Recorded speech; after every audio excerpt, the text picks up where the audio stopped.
Hello students, welcome to our channel Bangla defence academy. আমি ঐশ্বর্য বিশ্বাস। আজ আমরা আলোচনা করব ভারতীয় সংবিধান থেকে।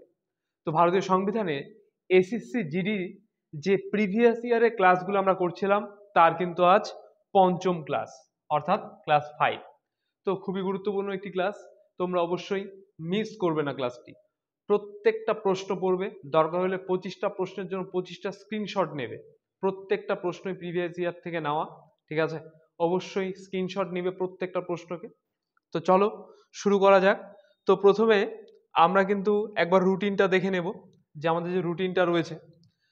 তো আমার ক্লাস থাকে মেইনলি রবিবার দিন দুপুর 12টায় থাকে অর্থনীতির ক্লাস। আজ অর্থাৎ সোমবার পলিটি ক্লাসটা সকাল 9টায় থাকে, কিন্তু আমার কিছু নিজস্ব সমস্যার জন্যই কিন্তু আজকে একটু তোমাদের দেরি হয়ে গেল, অনেকটাই দেরি হয়ে গেছে ক্লাসটা দিতে। তো এটা সকাল 9টার ক্লাস, তাই তো? আচ্ছা, তাহলে এই ছিল আমার দুটো ক্লাস। সঙ্গে তোমরা কারেন্ট অ্যাফেয়ার্সের ক্লাস তো পাচ্ছই। তো চলো প্রথম প্রশ্ন দেখে নিই। ভারতীয় সংবিধানের 14 থেকে 18 অনুচ্ছেদে নিম্নলিখিত কোন অধিকার সম্পর্কিত বিধানগুলো উল্লেখ করা হয়েছে? অপশন এ ধর্মীয় স্বাধীনতার অধিকার, বি শোষণের বিরুদ্ধে অধিকার, সি সমতার অধিকার, ডি স্বাধীনতার অধিকার। তাহলে ভারতীয় সংবিধানের 14 থেকে 18 অনুচ্ছেদে কোন অধিকার সম্পর্কিত বিধানগুলো উল্লেখ করা আছে? অ্যান্সার হয়ে যাবে অপশন সি সমতার অধিকার। অর্থাৎ ভারতীয় সংবিধানে 14 থেকে 18 নম্বর অনুচ্ছেদে সমতার অধিকারটা বর্ণিত আছে। দেখো, ধর্মীয় স্বাধীনতার অধিকার বর্ণিত আছে 25 থেকে 28 নম্বর ধারাতে, শোষণের বিরুদ্ধে অধিকার আছে 23 থেকে 24 নম্বর ধারাতে, সমতার অধিকার রয়েছে 14 থেকে 18 নম্বর ধারাতে, আর স্বাধীনতার অধিকার কিন্তু রয়েছে 19 থেকে 24 নম্বর ধারাতে। ঠিক আছে, নেক্সট দেখো, ধর্মীয় ক্ষেত্রে জোর করে কর বা চাঁদা আরোপ করা যাবে না সংবিধানের কত নং ধারায় আলোচনা করা রয়েছে? অপশনে 25 নং ধারা, বি 26 নং ধারা, সি 27 নং ধারা, নাকি ডি 28 নং ধারা। তাহলে কত নম্বর ধারা এটা আলোচনা করা রয়েছে? এটা অ্যান্সার হয়ে যাবে অপশন সি 27 নং ধারায় বলা রয়েছে যে ধর্মীয় ক্ষেত্রে জোর করে কর বা চাঁদা আরোপ করা বা চাঁদা আদায় করা কিন্তু যাবে না।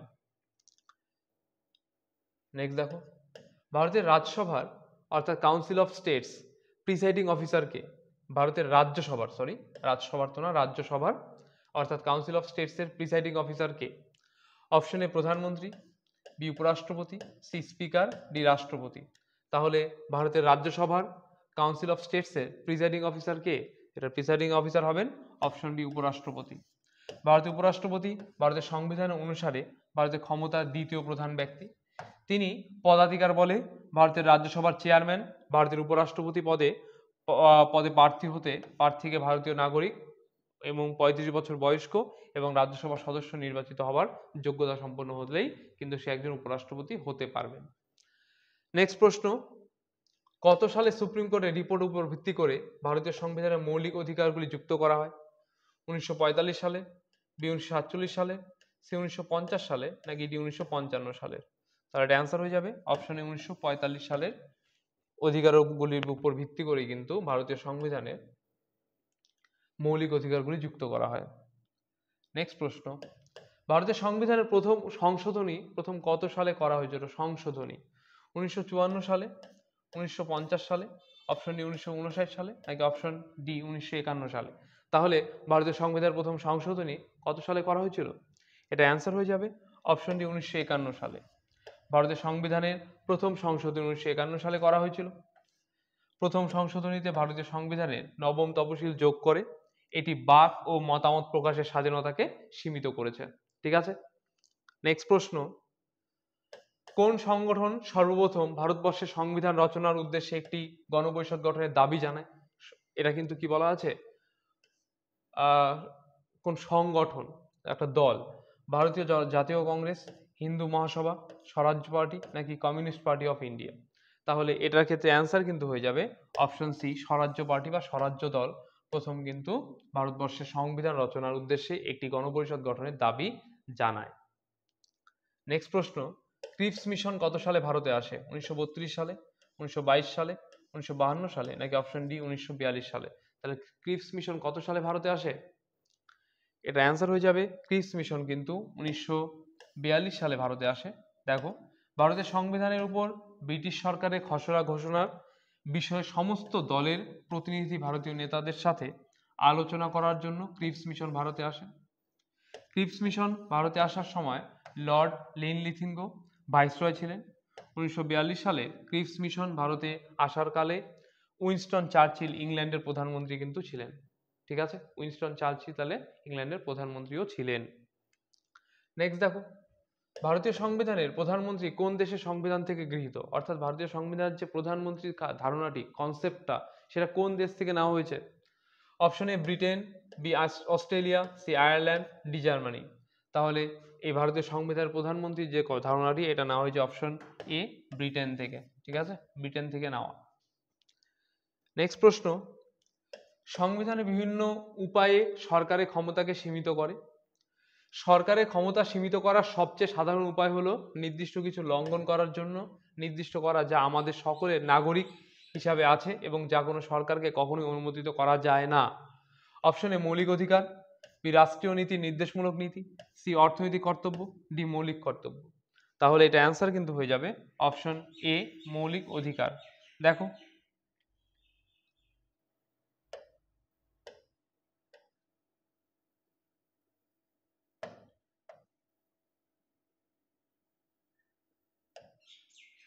মৌলিক অধিকার ধারণাটি ব্রিটেনের বা ব্রিটিশ আইন কাঠামো থেকে নেওয়া হয়েছে, যা ব্যক্তি স্বাধীনতার সুরক্ষার উপর জোর দেয়। 6টি মৌলিক অধিকার রয়েছে, যার মধ্যে রয়েছে সমতার অধিকার, স্বাধীনতার অধিকার, শোষণের বিরুদ্ধে অধিকার, ধর্মের স্বাধীনতার অধিকার, সাংস্কৃতিক ও শিক্ষাগত অধিকার, সাংবিধানিক প্রতিকারের অধিকার। ভারতীয় সংবিধানে 12 থেকে 35 নম্বর অনুচ্ছেদে কিন্তু এই মৌলিক অধিকারগুলি দেওয়া হয়েছে, মনে রাখবে এটা। নেক্সট দেখো, নিচের কোন সাংবিধানিক সংশোধনী শিক্ষার অধিকার প্রদান করেছিল? শিক্ষার অধিকার 88তম সংশোধনী, 89তম সংশোধনী, 87তম সংশোধনী, না অপশন ডি 86তম সংশোধনী। তাহলে কততম সংবিধান সংশোধনী এটা সাংবিধানিক সংশোধনী যেটা শিক্ষার অধিকারকে প্রদান করেছিল? এটা অ্যান্সার হয়ে যাবে অপশন ডি 86তম সংশোধনী। 2002 সালে ভারতের সংবিধানের 86তম সংশোধনী সংবিধানের 3য় অংশে মৌলিক অধিকার হিসেবে শিক্ষার অধিকারকে প্রদান করে। সংশোধনীটি 21 এ অনুচ্ছেদ সন্নিবেশিত করেছে, যা 6 থেকে 14 বছরের শিশুদের জন্য শিক্ষার অধিকার একটি মৌলিক অধিকার করেছে। ঠিক আছে, খুবই গুরুত্বপূর্ণ এই 86তম সংবিধান সংশোধনী যেটা রয়েছে, যেটাকে কিনা শিক্ষার অধিকারকে কিন্তু সংবিধানে গ্রহণ করিয়েছিল। নেক্সট দেখো, ভারতীয় সংবিধান রচনার কাজটি সম্পূর্ণ করতে কতদিন সময় লেগেছিল? 1 বছর 10 মাস 17 দিন, 2 বছর 11 মাস 19 দিন, 2 বছর 11 মাস 18 দিন, 3 বছর 11 মাস 17 দিন। তাহলে এটা অ্যান্সার হয়ে যাবে অপশন সি 2 বছর 11 মাস 18 দিন কিন্তু সময় লেগেছিল ভারতীয় সংবিধানটা পুরোপুরিভাবে তৈরি করতে। ঠিক আছে, আর খরচ হয়েছিল প্রায় ওই 64 লক্ষ টাকার মতো। নেক্সট প্রশ্ন, ভারতের গণপরিষদ নির্বাচন অনুষ্ঠিত হয়েছিল। গণপরিষদের জন্য যে প্রথম নির্বাচন বা নির্বাচনী অর্থাৎ ভোট, সেটা অনুষ্ঠিত হয়েছিল কত সালে? জুলাই 1946 সালে, মে 1946 সালে, এপ্রিল 1946 সালে, নাকি অপশন ডি মার্চ 1946 সালে? তাহলে ভারতের গণপরিষদের নির্বাচন অনুষ্ঠিত হয়েছিল কিন্তু অপশন এ জুলাই 1946 সালে। 1946 সালের ক্যাবিনেট মিশন প্ল্যানের অধীনে 1946 সালের জুলাই মাসে গণপরিষদের জন্য নির্বাচন অনুষ্ঠিত হয়েছিল। সদস্যরা প্রাদেশিক পরিষদের সদস্যদের দ্বারা অনুপাতিক প্রতিনিধিত্বের একক হস্তান্তরযোগ্য ভোটের পদ্ধতিতে নির্বাচিত হয়েছিল। শুরুতে 389 জন সদস্য ছিল, কিন্তু দেশ ভাগ হয়ে যাওয়ার পর ভারত ও পাকিস্তানের পর এই সংখ্যা হয়ে যায় কত? 299 জন।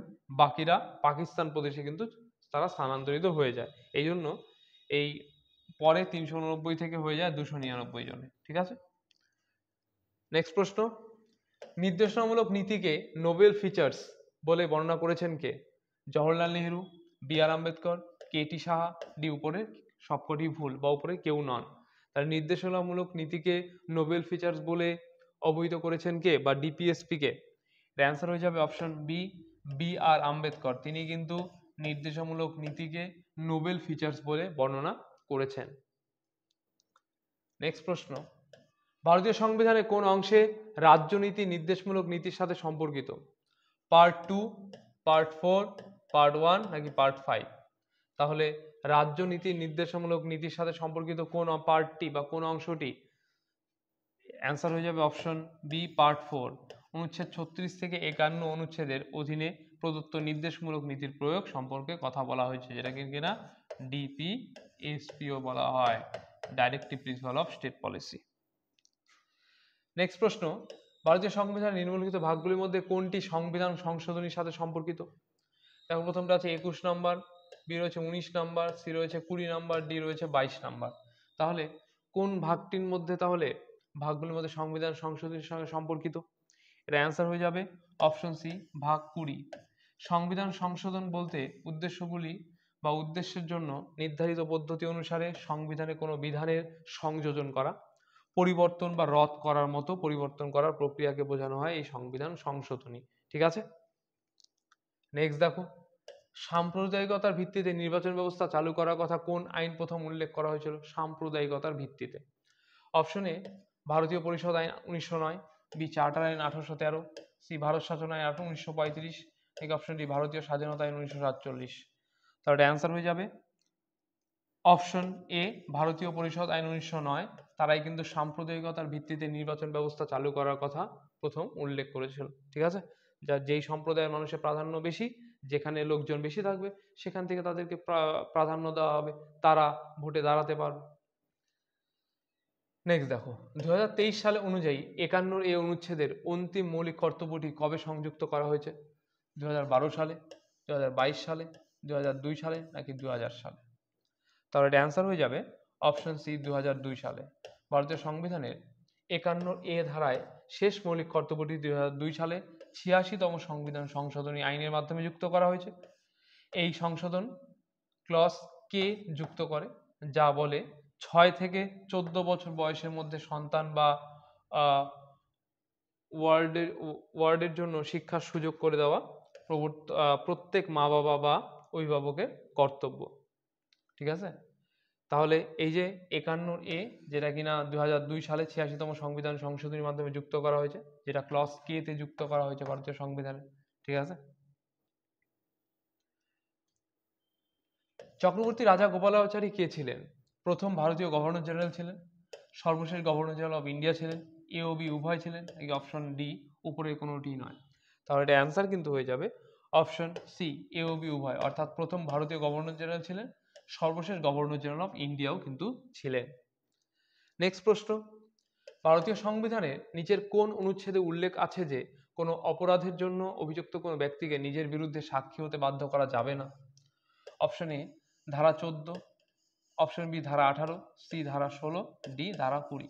তাহলে কত নম্বর ধারায় বলা রয়েছে যে কোনো ব্যক্তিকে নিজের বিরুদ্ধে কিন্তু সাক্ষী দেওয়া যাবে, সাক্ষী দিতে বাধ্য করা যাবে না? এটা কত নম্বর ধারায় বলা রয়েছে? এর অ্যান্সার হয়ে যাবে অপশন ডি ধারা 20-তে। কোনো ব্যক্তিকে অপরাধ হিসেবে অভিযুক্ত করা আইনের লঙ্ঘন ব্যতীত কোনো অপরাধের জন্য দোষী সাব্যস্ত করা যাবে না, এবং আইনের অধীনে প্রযোজ্য হতে পারে এমন শাস্তির চেয়ে বেশি দণ্ডে দণ্ডিত হবে না। অপরাধ কমিশনের সময় একই অপরাধের জন্য কোনো ব্যক্তিকে একাধিকবার কিন্তু শাস্তি দেওয়াও যাবে না, এটা অবশ্যই মনে রাখতে হবে। নেক্সট দেখো, বিশ্বের দীর্ঘতম লিখিত সংবিধান কোন দেশের? এটা জাস্ট বলার আর প্রয়োজনই মনে করি না, তাই না? নেদারল্যান্ড, দক্ষিণ আফ্রিকা, মার্কিন যুক্তরাষ্ট্র নাকি অপশন ডি ভারত? তাহলে অ্যান্সার হয়ে যাবে অপশন ডি ভারত। ভারতের সংবিধান হলো বিশ্বের যে কোনো সার্বভৌম দেশের দীর্ঘতম লিখিত সংবিধান, যেখানে 12টি তপশিল, 25টি অংশ এবং 448টিরও বেশি ধারা রয়েছে। ভারতের সংবিধানে মূলত 395টি ধারা ছিল, বর্তমান সংবিধানে 470টির মতন ধারা রয়েছে। ভারতীয় সংবিধান মূলত ইংরেজিতে লেখা হয়েছিল। প্রেম বিহারী নারায়ণ রায়জাদা ভারতীয় সংবিধান হাতে লিখেছিলেন। ডক্টর বি আর আম্বেদকর ভারতীয় সংবিধানের জনক বলা হয়। ভারতীয় সংবিধান 1949 সালে 26শে নভেম্বর ভারতের যে গণপরিষদ দ্বারা গৃহীত হয়েছিল এবং 1950 সালের 26শে জানুয়ারি কার্যকর হয়েছিল। তাহলে এক্সট্রা পয়েন্ট জাস্ট দেখো কতগুলো। তোমরা একটা প্রশ্ন পড়তে এসে এখানে এক্সট্রা পয়েন্ট পেয়ে যাচ্ছ প্রায় 8টা থেকে 10টা। তাহলে এই এক্সট্রা পয়েন্টগুলো কতটা কাজে লাগছে তোমাদের? একটা স্ক্রিনশট থেকে তোমরা 10টা গুরুত্বপূর্ণ প্রশ্ন পেয়ে যাচ্ছ। নেক্সট দেখো, নিম্নে কোনটি মৌলিক কর্তব্য নয়? জাতীয় সার্বভৌমত্ব, ঐক্য, সংহতি সংরক্ষণ করা, বাক স্বাধীনতা ও মত প্রকাশের অধিকার। সি নাম্বার 6 থেকে 14 বছরের বয়সী শিশুকে পড়াশোনার ব্যবস্থা করা, বাবা মা বা অভিভাবকের দায়িত্ব। ডি দেশকে রক্ষা করা এবং দেশের প্রয়োজনে ডাক পড়লেই জাতীয় পরিষেবা প্রদান করা। তাহলে কোনটি মৌলিক কর্তব্য নয়? এটা অ্যান্সার হয়ে যাবে অপশন বি, বাক স্বাধীনতা ও মত প্রকাশের অধিকার। এটা কিন্তু অবশ্যই কি মৌলিক কর্তব্য নয়, এটা কি মৌলিক অধিকার। ভারতীয় সংবিধানে নিম্নলিখিত কোন অনুচ্ছেদে রাজ্যসমূহের বিধান পরিষদের বিলোপন বা সৃষ্টির কথা বলা আছে? অনুচ্ছেদ 169, অনুচ্ছেদ 173, অনুচ্ছেদ 165, অনুচ্ছেদ 161। তাহলে বিধান পরিষদের কিন্তু বিলোপন বা সৃষ্টির কথা বলা রয়েছে। এর অ্যান্সার হয়ে যাবে অপশন এ, অনুচ্ছেদ 169। অনুচ্ছেদ 169 ভারতের সংবিধানের 1950 2 নম্বর ধারা ও 1 এ উল্লিখিত যে কোনো আইন এবং সংবিধান সংশোধনের জন্য এই ধরনের বিধান থাকবে যা আইনের বিধানগুলিকে কার্যকর করার জন্য প্রয়োজনীয় হতে পারে এবং সংসদের মতো সম্পূরক, আনুষঙ্গিক এবং অনুষাঙ্গিক বিধানগুলি থাকতে পারে। নেক্সট দেখো, নিম্নলিখিতগুলির মধ্যে কে ভারতের গণপরিষদের সভাপতি নির্বাচিত হন? জওহরলাল নেহরু, সর্দার বল্লভভাই প্যাটেল, রাজেন্দ্র প্রসাদ, নাকি অপশন ডি ভীমরাও আম্বেদকর? তার অ্যান্সার হয়ে যাবে option C, Rajendra Prasad. Rajendra Prasad 11ই December 1946 তারিখে গণপরিষদের স্থায়ী সভাপতি নির্বাচিত হন।